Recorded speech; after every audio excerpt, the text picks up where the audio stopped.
Assalamualaikum warahmatullahi wabarakatuh. Jumpa lagi dengan saya Maria Ulta dari Sekolah Tinggi Agama Islam Negeri Mandailing Mataram.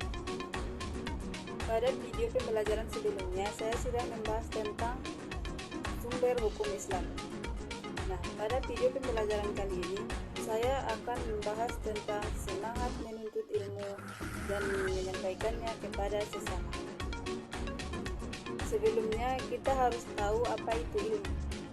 Ilmu adalah pengetahuan yang diperoleh melalui upaya mencari keterangan atau penjelasan. Ilmu adalah segala sesuatu yang datang dari Allah dan Rasulullah dalam bentuk ayat Al-Quran atau hadis. Ilmu ibarat cahaya yang menyinari dalam kegelapan, yang menunjukkan arah menuju jalan yang ditempuh. Tanpa ilmu, seseorang akan tersesat jauh ke dalam jurang kebodohan. Dengan ilmu pengetahuan, jarak yang jauh terasa dekat, waktu yang lama terasa singkat, pekerjaan yang berat menjadi ringan. Dengan ilmu, manusia memperoleh segala yang ia cita-citakan. Ilmu adalah sumber kehidupan. Menuntut ilmu atau belajar adalah kewajiban setiap orang Islam. Banyak sekali ayat Al-Quran atau hadis Rasulullah SAW yang menjelaskan tentang kewajiban belajar. Baik kewajiban tersebut ditujukan kepada laki-laki maupun perempuan. Bahkan wahyu pertama yang diterima oleh Rasulullah SAW adalah perintah untuk membaca atau belajar. Kewajiban menuntut ilmu bagi laki-laki dan perempuan menandakan bahwa agama Islam tidak membeda-bedakan hak dan kewajiban manusia karena jenis kelaminnya. Sebagaimana sabda Nabi SAW, "Thalabul ilmi faridatun ala kulli muslimin wa muslimah." Menuntut ilmu itu adalah satu kewajiban atas tiap-tiap muslim dan muslimah. Kita harus mempunyai semangat dalam menuntut ilmu dan mau mengamalkan dan mengajarkan kepada sesama. Semangat menuntut ilmu yaitu semangat untuk terus belajar dan mendapatkan ilmu. Sedangkan menyampaikan kepada sesama yaitu tidak pelit ilmu dan mau membaginya kepada sesama. Tujuan belajar yang pertama yaitu adanya perubahan pada diri seseorang menjadi lebih baik.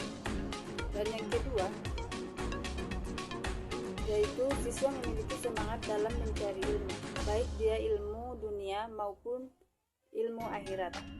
Ilmu dunia adalah sebagai pendorong untuk melaksanakan ilmu akhirat, sedangkan ilmu akhirat yaitu ilmu agama sebagai bekal kepada. Dan fungsi yang ketiga yaitu supaya sukses dunia dan akhirat. Dan yang keempat yaitu mengharap ridho Allah Subhanahu wa Ta'ala. Dan yang kelima yaitu mengetahui cara mendekatkan diri dan beribadah kepada Allah Subhanahu wa Ta'ala.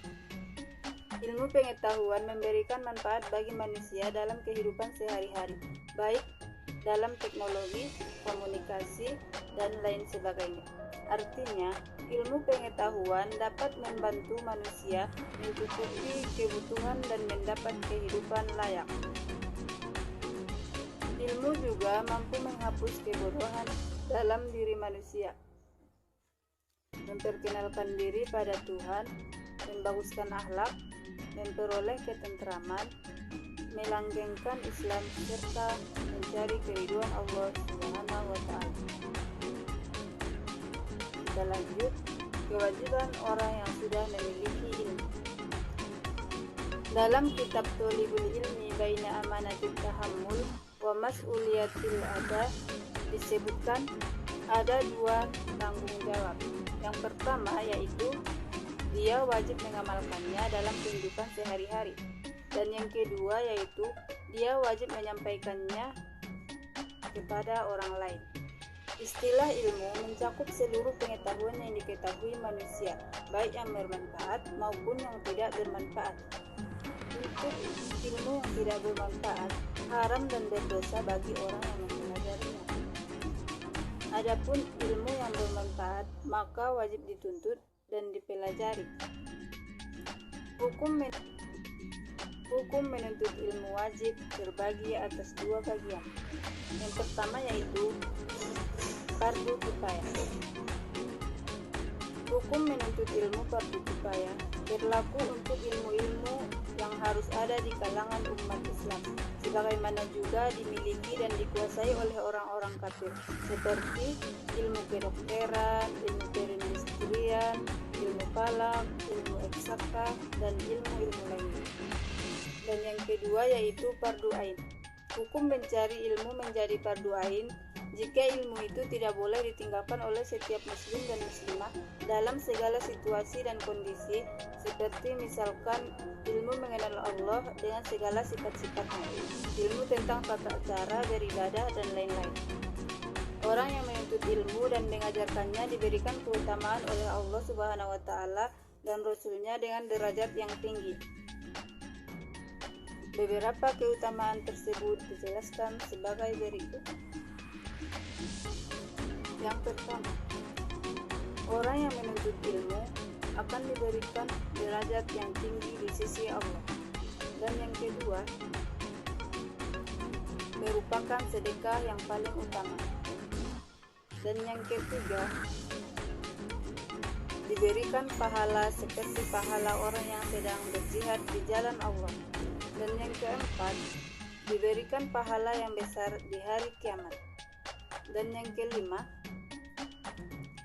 yaitu lebih utama pahalanya.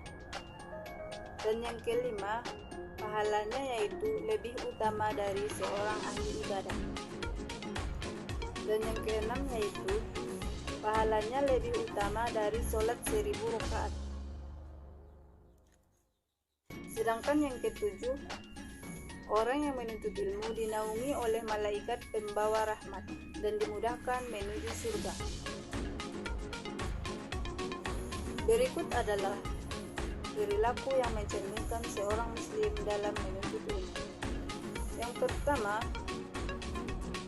jadilah seorang yang berilmu atau pandai, sehingga dengan ilmu yang dimiliki seorang muslim dapat mengajarkan ilmunya kepada orang lain.